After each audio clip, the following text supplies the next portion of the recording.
আমাদের দেশে শিং আর মাগুর মাছটাকে রোগীর পথ্য হিসাবে কিন্তু ধরা হয়। রোগীর পথ্য ছাড়াও আমরা বাড়িতে যে কোনো সময় শিং মাগুর মাছ রান্না করে খেতে পারি, কারণ এটা খুবই স্বাস্থ্যকর। কিন্তু এটা স্বাস্থ্যকর হলে কি হবে, এটা পরিষ্কার করার ভীষণ প্যারা। তো অনেকেই পেঁপের খোসা পাতা দিয়ে পরিষ্কার করে থাকেন, কিন্তু ওইভাবে পরিষ্কার করলে মাছের টেস্ট নষ্ট হয়ে যায়। তাই ঘষে পরিষ্কার করার কোনো বিকল্প নেই। আজকে আমি হাতে নিয়েছি এসএস স্টিলের, কাজ করে ফেলে গিয়েছিল মিস্ত্রিরা, এরকম গোল চাটকি।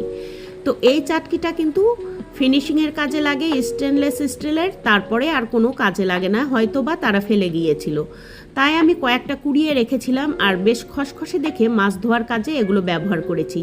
1 মিনিটও সময় লাগে না, কত দ্রুত মাছটা সাদা ধবধবে হয়ে গেল দেখুন।